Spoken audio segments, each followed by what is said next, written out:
Fala, renascentista! Agora vocês vão ficar com mais um trecho do nosso bate-papo aqui com a grande Jana Duarte.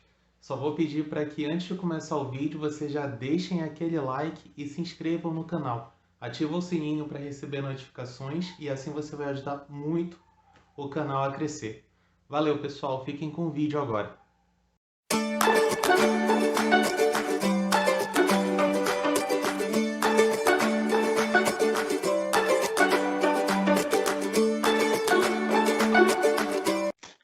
Isso daí é uma coisa que a gente está vivenciando, né? É uma nova etapa onde o dinheiro ele está perdendo as divisas, né?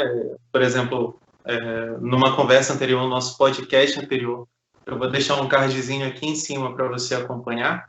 A gente viu que existem bitcoins, né? Moedas sem divisas. Então você pode fazer compra em qualquer parte do mundo e sem prestar esclarecimento a qualquer banco ou qualquer entidade monetária. Essa perda de limites, digamos assim, tanto territorial quanto nacional, você acaba encarando como uma coisa que seja boa ou uma coisa que esteja principalmente nos distanciando como humanos. Por exemplo, alguém lá da Inglaterra tem o meu mesmo ponto de vista. Então, só nós estamos certos ou você encara como te dando uma oportunidade de fazer justamente essa ponte entre eu aqui, outra pessoa da Inglaterra, nós vamos poder começar a conversar, você encara de uma forma boa ou de uma forma que tem que ter certos cuidados? Tem que ter certos cuidados. Depende muito do indivíduo que ali se apresenta, né? Depende muito, muito do indivíduo. Então, a gente pode... Eu gosto muito da ideia de redes. Eu acho que é importante você saber fazer essas redes, né? Que se interligam assim, que faz um grande nicho. Inspiratório também. Alguém que está lá em Portugal, ou enfim, na Inglaterra, ou qualquer outro lugar, faz de uma determinada forma. Eu posso me inspirar, né, visto que eu tenho uma ideia semelhante, ou uma comunidade está passando por uma determinada questão, e aí você pega aquilo ali como base, e eu acho que isso pode ser, sim, trabalhado de uma forma bem construtiva, bem progressista, mas depende muito do indivíduo que ali pega como rumo, né, como aquela ideia. E eu acho que se a gente desenvolver mais a ideia de Bitcoin, por exemplo, a minha é muito nova. Acho que deve ser curioso, deve ser interessante, né? Mas a ideia de dinheiro, né, ou do financeiro, ela talvez não seja uma ideia tão forte quando a moral ou a ética ela é atropelada pelo dinheiro, entende? Então, vou dar um exemplo. Por exemplo, qualquer coisa hoje em dia, uma pessoa vai ser parada na Blitz. A Blitz, a pessoa estava bebendo álcool, vai fazer o bafômetro, e aí ela vai, o policial, por exemplo, não estou dizendo que são todos os policiais, tá, gente? Mas, por exemplo, o policial, isso é só um exemplo, vai dar um dinheiro ali pro policial para passar.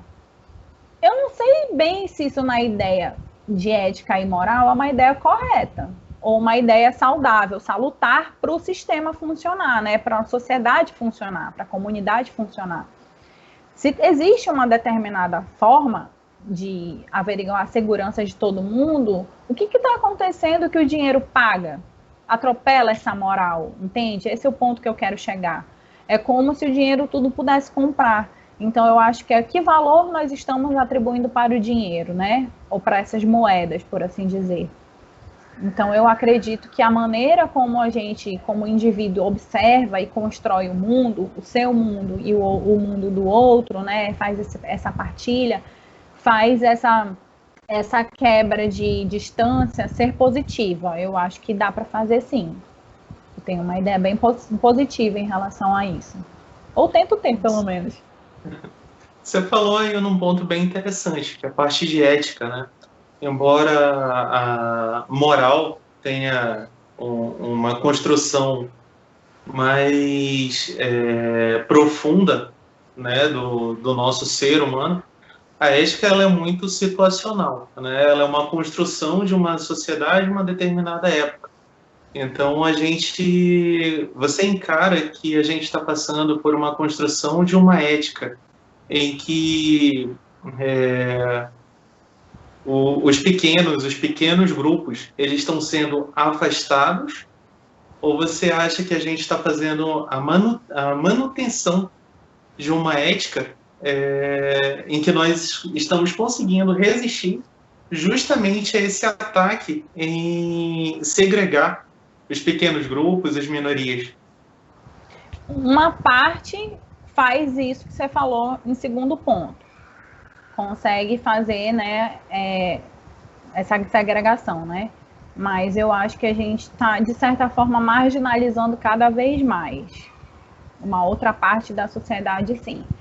Porque falando do Amazonas, falando especificamente daqui de Manaus, apesar de não ser uma cidade que nem São Paulo, por exemplo, com 20 milhões, se não me engano, ainda assim é muita gente. Então tem muitos grupos ajudando, tem muitos grupos trabalhando, mas são muitas dificuldades. E tem um outro grupo segregando, sabe? Marginalizando pessoas com situações de vulnerabilidade, mulheres que são violentadas, homossexuais, LGBTQIA+, pessoas, né, que entram as pessoas trans, ou pessoas com situação de álcool e outras drogas, né? Enfim. Então, existe sim pessoas que segregam de uma maneira muito negativa e assim, excludente essas pessoas, mas existe também aquele que olha para esses grupos e trabalham tentando desenvolver, tentando melhorar, né? Dentro da psicologia, existe uma grande área que é a psicologia social, a qual eu sou bem apaixonada, que trabalha, que olha para essas pessoas, né? Tem o CAPS, por exemplo, né, que tem no Brasil inteiro, né? Que é o Centro de Atendimento Psicossocial, né?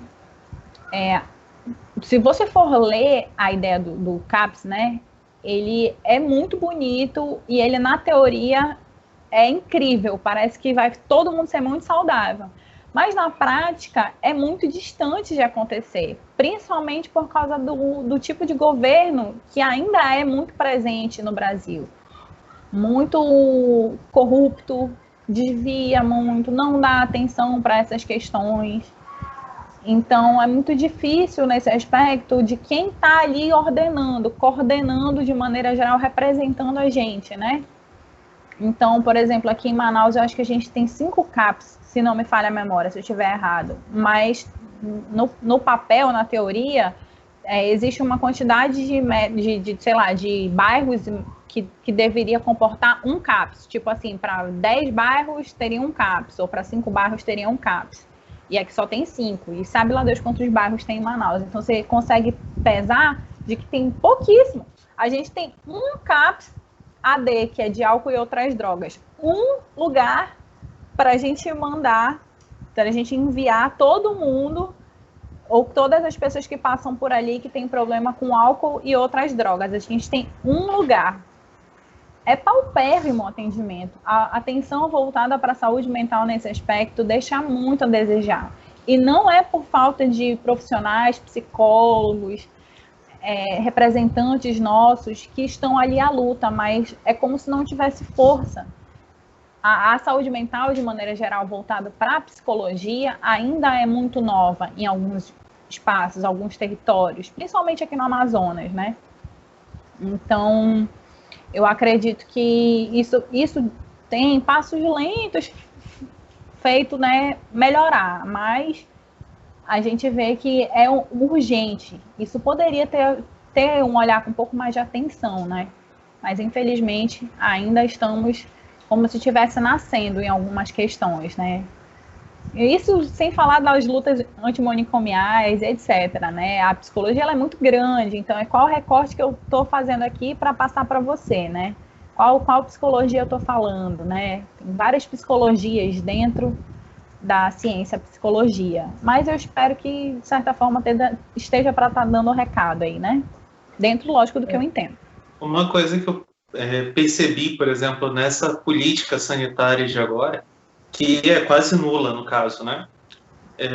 A psicologia foi deixada de lado de estar na linha de frente, porque parece que a saúde mental é a última coisa que importa para o povo. Você encara isso como uma falta de evolução ou um retrocesso em um cenário que a gente tinha de um melhor ambiente? Um retrocesso seria uma boa colocação, né? De maneira política, sim. É um retrocesso. Inclusive, estou com o meu jaleco aqui do meu lado, né?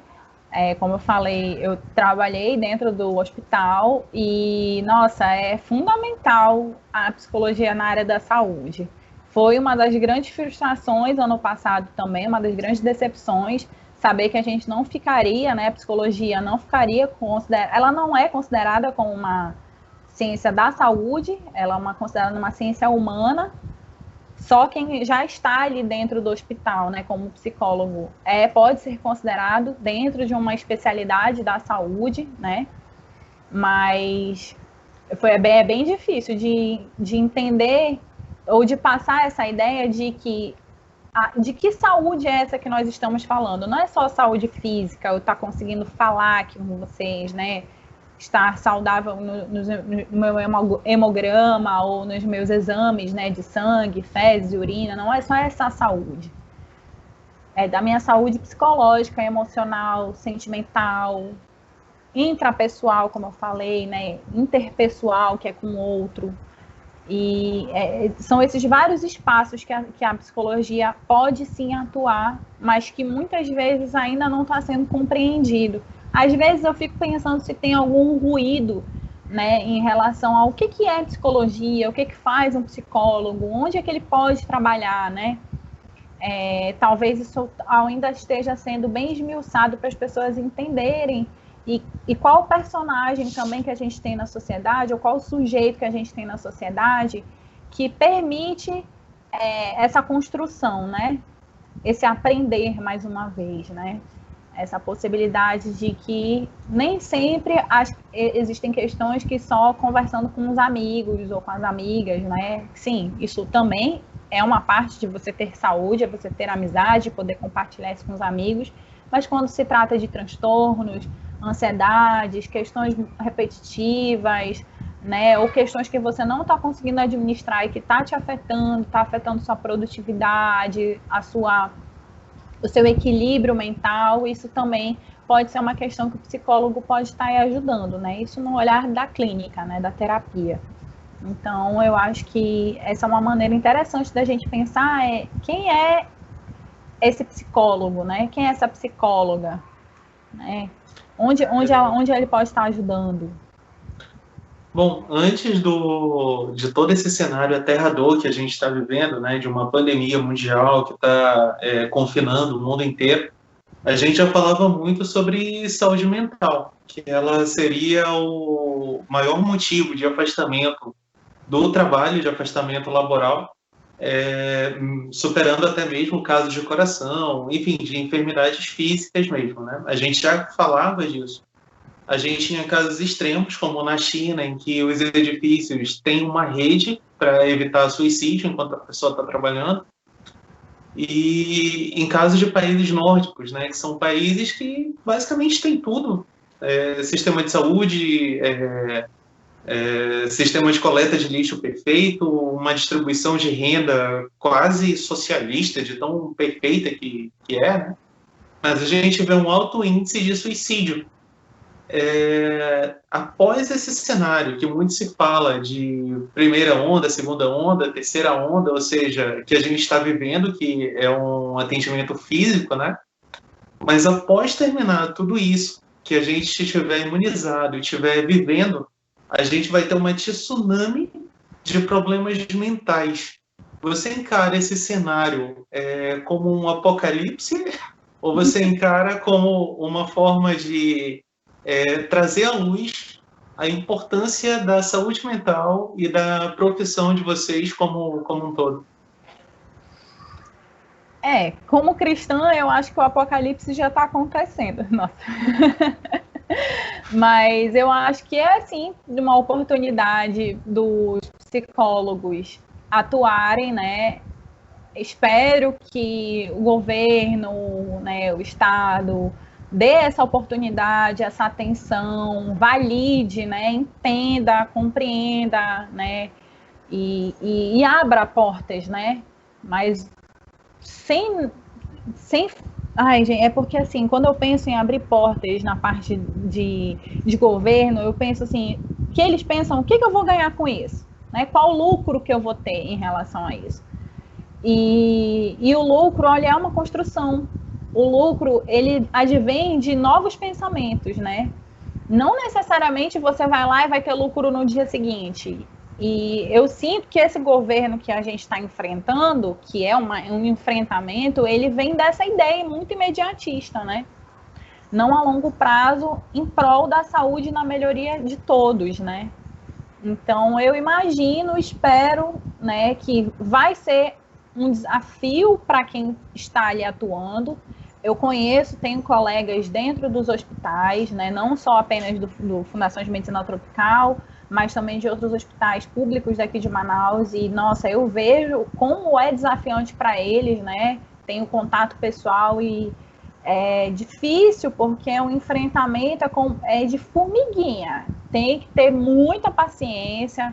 Um psicólogo, ele tem que saber alinhar muito bem os discursos, ouvir. A gente trabalha muito a questão do outro, do protagonismo do outro, né? Nosso alinhamento também, mas sem esquecer que somos seres humanos. Então a gente acaba sofrendo, acaba sendo um apocalipse pessoal, porque, poxa vida, eu estou aqui tentando trazer, né? Ou estou aqui fazendo, né? A melhor qualidade de uma saúde mental, né? Dentro do ponto que cabe a psicologia, porque quando a gente fala de saúde mental, a gente compreende, né? O indivíduo, as pessoas de maneira geral, comentam muito sobre o psicólogo, né? Mas saúde mental não necessariamente só. Ai, peraí, que entrou um cabelo no meu. Não se trata somente de fazer terapia, de ir um psicólogo. A saúde mental, ela é uma conjuntura, né? É os aspectos nutricionais, é um exercício físico, é uma conversa com seus amigos, é você fazer o que você gosta, às vezes uma meditação, uma yoga. É toda uma gama de coisas que você faz para você ter essa saúde mental, né? Que a gente fala assim. E o psicólogo, ele entra também nesse direcionamento, nesse auxílio aí, né? Nessa questão de que muitas vezes são tantas coisas para fazer, é tanta informação que eu não sei nem para onde seguir. Então, esse é um dos pontos que o psicólogo pode estar contribuindo. E quando vem essas outras questões mais psicossomáticas, né, ou de transtornos, é aí que o psicólogo vai mais incisivamente, posso dizer assim. Então, eu acho que dentro do cenário que a gente está vivendo, as pessoas falando, né, eu posso me colocar como um personagem de paciente. Depois de um tempo, muito tempo em casa, a gente meio que dá uma pirada, assim. Eu dei uma pirada, assim. Nossa, eu tô muito tempo em casa e eu amo ficar em casa. Eu sou super dona de casa, gosto de limpar a casa, eu gosto de botar a roupa para lavar, fazer uma costura, adoro os trabalhos artesanais. Mas chegou um momento que eu precisava dessa vivência social, de estar em contato, de tocar na pessoa, sabe? De estar ali, de ver o grupo. Eu sempre gostei de trabalhos comunitários. E esse distanciamento do social foi começando a ficar muito confuso para mim. E olha que eu moro com meu companheiro. Imagina se eu estivesse sozinha. Então, eu imagino como que deve estar sendo para quem fica só muito tempo e não tem com quem compartilhar essas angústias, né? E essas angústias, ela é de um território onde o psicólogo tem formação para isso. É sobre essas angústias existenciais, sobre esse vazio, essa dor, esse nó na garganta, esse negócio que tu não sabe muito bem o que é aí que a gente trabalha, né? Então, eu acho que esse período da pandemia, ele contribuiu para as pessoas terem cada vez mais essas angústias, porque a gente já vinha, como você estava falando, desde antes, né, tendo muitas questões de depressão, de ansiedade e tudo mais. E a pandemia, esse isolamento, ele contribuiu para que isso potencializasse.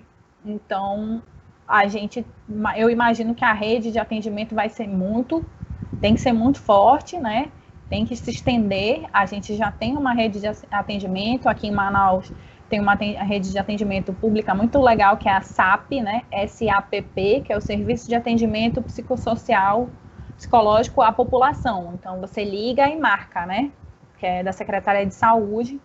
E aí é um atendimento online, um acompanhamento terapêutico, que é diferente, bem diferente de uma terapia mais específica ali, né? Um acompanhamento terapêutico para ter toda aquela escuta, ter essa troca, esses aconselhamentos em relação a todas essas angústias que a pessoa está passando ali. Então é bem legal, assim, já tem, mas ela é muito remota, ela é muito urgente, ela precisa ser expandida para ser emergente, talvez, e também a longo prazo, né? Não alternativo, mas assim a longo prazo, estender um pouco, entende? Eu Deixar acredito que isso preparado para vai. quando vier essa onda, né? Isso, eu acho.